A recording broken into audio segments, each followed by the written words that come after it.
Tahun 2006, Indonesia diguncang bencana semburan lumpur panas di Sidoarjo, Jawa Timur. Tepatnya di bulan Mei, sebuah kejadian nahas dimulai. Sebuah perusahaan pengeboran minyak dan gas, PT Lapindo Brantas, melakukan aktivitas pengeboran di kawasan tersebut. Tak disangka, kegiatan eksplorasi ini berujung petaka. Pengeboran sumur Banjar Panji 1 menjadi awal mula bencana yang merenggut banyak korban. Diduga kuat, proses pengeboran yang tidak sesuai prosedur menjadi pemicu utama.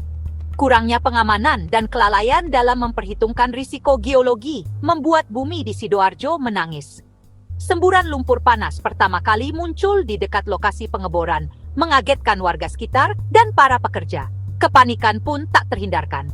Lumpur panas yang bercampur dengan gas bumi menyembur dengan dahsyat, mengubur apa saja yang ada di sekitarnya.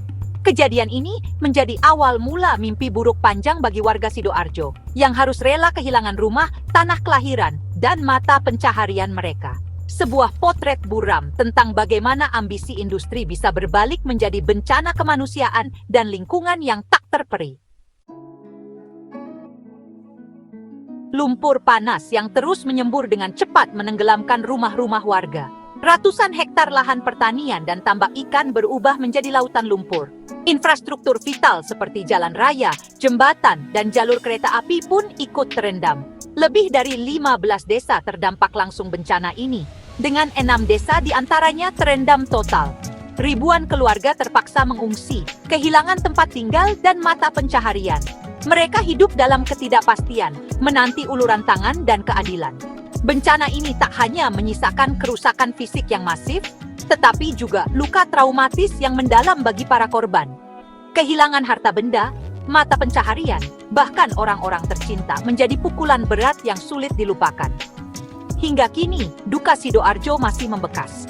Pertanyaan tentang tanggung jawab dan keadilan terus menggema, menuntut jawaban dari para pihak yang seharusnya bertanggung jawab atas bencana ini.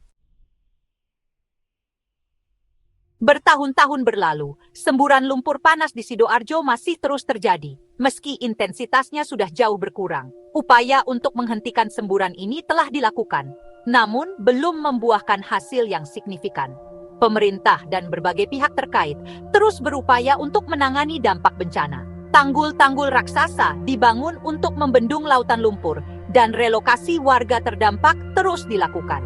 Di tengah bencana yang tak kunjung usai, muncul fenomena menarik.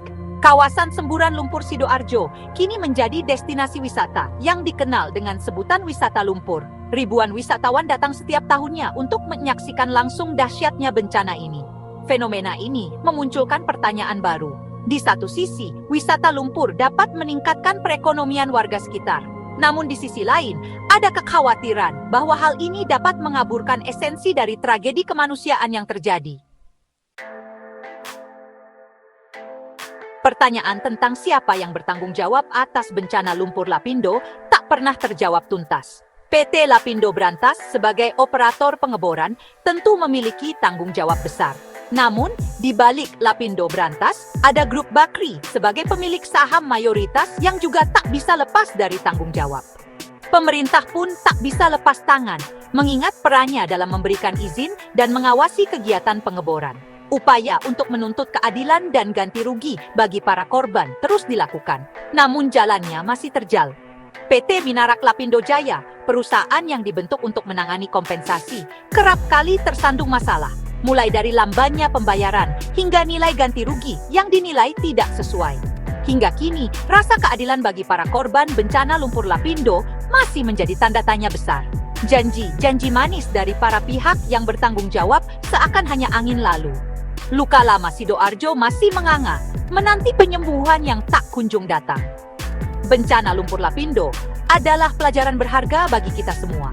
Sebuah pengingat tentang pentingnya tanggung jawab dan etika dalam menjalankan bisnis, serta pentingnya keberpihakan pada rakyat kecil yang menjadi korban. Jangan sampai tragedi kemanusiaan seperti ini terulang kembali di masa depan.